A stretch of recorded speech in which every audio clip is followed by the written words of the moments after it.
Hello Gunners, welcome to another video, and don't we have a lot to get through today. Arsenal have agreed terms in a deal for Martin Zubimendi with a view of signing him in the summer. Benjamin Sesko may be on this January window, but most likely the summer, but we'll be looking into that. We have also entered the race for Dusan Vlahovic or Ronald Kolo Muani. Very, very busy. And in the outgoing situation, Jorginho, Zinchenko, Aiden Haven may all be on their way out. So a lot to round up. I'll also give you analysis on all the players I've talked about, but let's get into it. Let us get started with the best news of the day. Woke up really late. I only saw this recently. Arsenal agreeing terms for Martin Zubimendi with a view to sort of sign him in the summer. And I'm going to tell you, I'm a massive fan of this guy. Last summer, we were chasing him the whole time. He didn't want to leave Spain. There was sort of talk of him going to Liverpool, of him going to Real Madrid. But it seems as though Arteta's pull, Arsenal's pull, was enough, as we have already personal terms agreed with him. But let's look into him and see why he is such a fantastic player. So here we have it. What Zubimendi gives you is calmness in the midfield. And Jorginho is that sort of tempo controlling midfielder. We've seen him come on to games. We've seen him control the game. We've seen him sort of dictate the play from those deeper areas. And I feel like Zubimendi is the view of a younger Jorginho with better running power. I really do think. Let's just look at these stats. In terms of passes this season, he's in the top 14% of midfielders. So he's such a passer. He's so comfortable with the ball at his feet, as you can see there. Also, those successful passes, 769 out of 912, the top 16% out of all midfielders in the world. Really good. 85% pass completion, really good as well. So you can count on him to be a Jorginho dictator. These midfielders do not want to lose the ball. And I feel like, adding him into the midfield with Jorginho, like I will talk about later on in the video, seemingly leaving the club, it is very important. What I will say is Jorginho's passing in the final third is probably a little bit better, but Zubimendi is willing to learn. He's willing to learn these things, and I feel he can be really complete.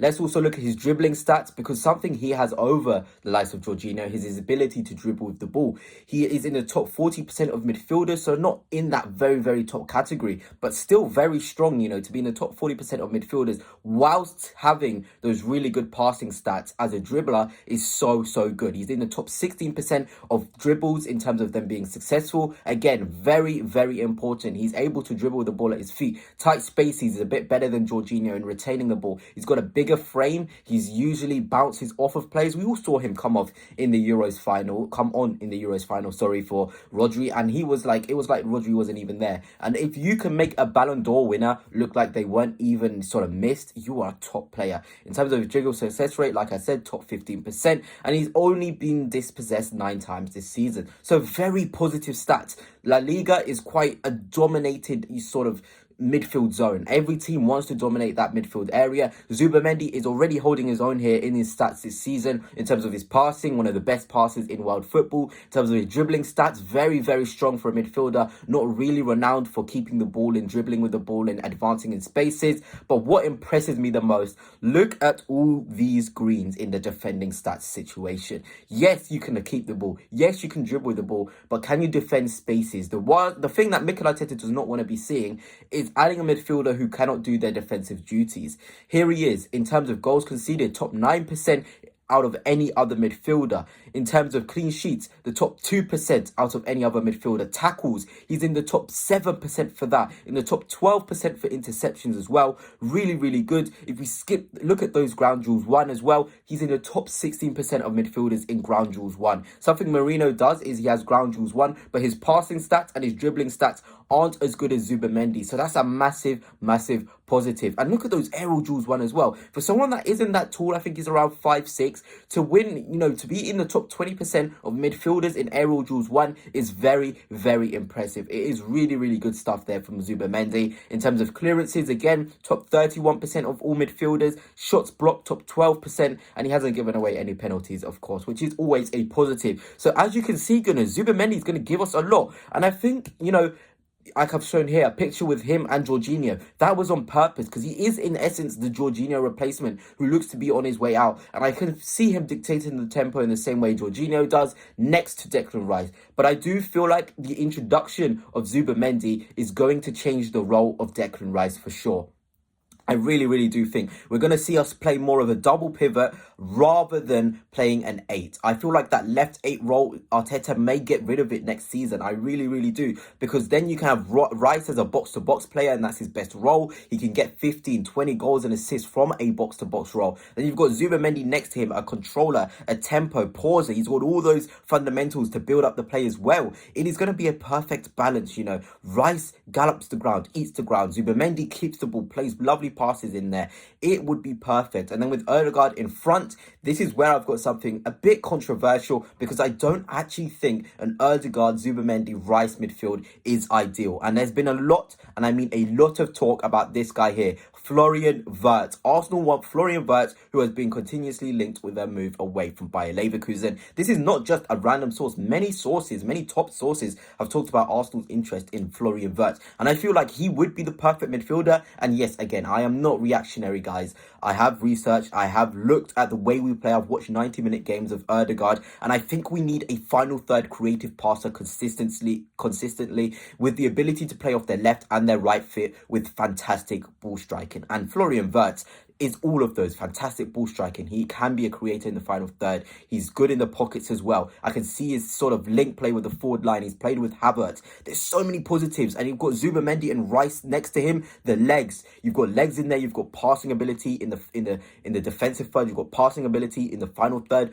This would be massive. I really, really do think it would be massive. And I hope Mikel Arteta is looking to add sort of competition for Martin Odegaard. I know Waneri is there, but I see Vieira as somebody who will probably leave the club in the summer. So you've got Waneri, Odegaard and Wirtz.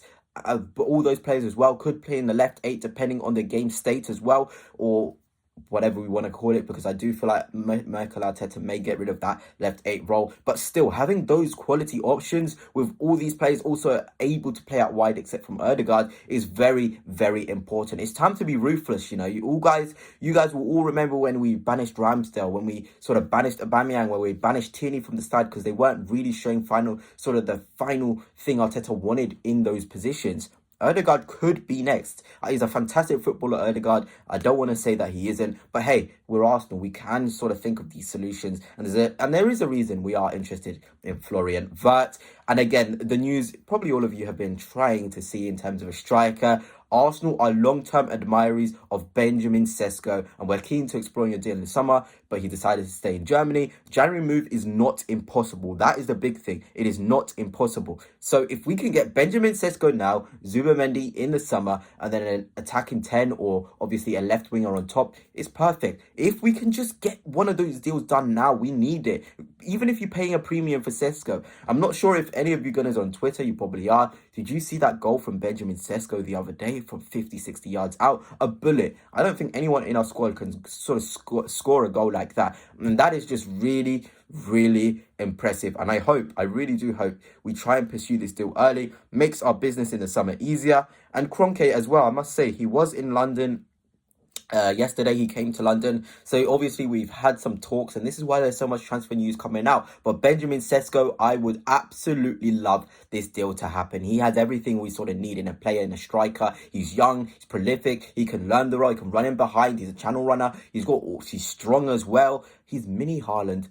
He really, really is mini Haaland, and I really do think he's the sort of player that will make us go to that very next level. And of course, 6'4" tall, Arteta's going to absolutely love that. Let's look at his stats again. Really, really good. Top 5% in terms of goals per 90 minutes out of every other striker. He scored 17 goals, 3 assists in 30 games. Really, really impressive stuff. It really is. Look at that as well. In terms of an assist, top 13% out of strikers in the Bundesliga, And then also there, top 8% of goals and assists per 90 minutes, and expected goals as well. He's in the top 8%. So very, very strong stats. He's going to be a beast. He is going to be a beast. If we can get him now whilst he's still sort of, he's probably now hit his sort of peak in the Bundesliga, his best performances. He's looking really, really good. Scoring in the Champions League, in the DFB Pokal. He's scoring in every single competition, and that's what you want to be seeing, a goal scorer, and Sesko is that man. So one to watch for January, but certainly one to watch for the summer.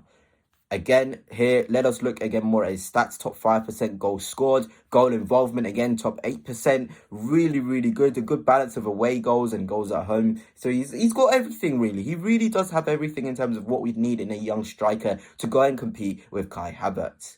Again, here, more stats. Top 14% for shots taken. We need players who are willing to take the risk and take shots on. This is what Benjamin Sesko is. He's got a really top 14% in terms of shot accuracy as well. He's in the top 14% of strikers who take shots. It really, really is great. It really, really is great. And his conversion as well, top 17%. So Benjamin Sesko is a big deal to watch for maybe more likely the summer rather than January. But if we can get him now, great. And of course, more news. Arsenal evaluating the signing of Dusan Vlahovic this month. Apparently, we're looking for a loan deal. We're discussing it internally. He's not happy at sort of Juventus. So if we can get that deal done, great.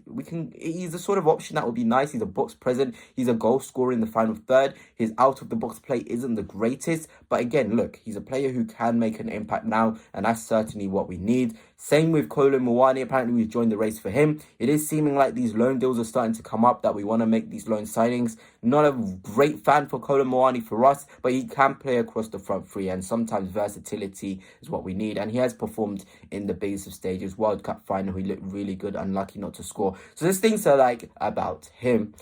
Now let's get on to the outgoings. A bit of outgoing news. Jorginho, like I've said, looks like he's going to go to Brazil more likely this summer. He's got a great relationship with us, and I hope he does come back for a future coaching role, because I really, really do rate him, and I think he can be a big, big player for us. Then we've also got Aiden Haven, a youngster I rate so much, and I'd be upset if this happens, but it seems as though he may be going to Germany as he doesn't want to sign a new contract. It would be a massive, massive shame. We need to sort out this thing of losing many of our youngsters on these deals, because we haven't offered them contracts soon enough.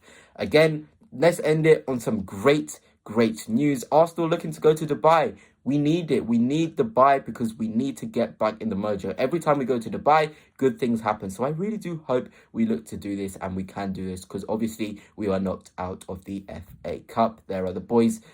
Big season, guys. Really, really big season for us. Big transfer news. Things to get excited about finally. But hey, we can't let this sort of stop us and make us think the job is done. There's a lot of work to be done.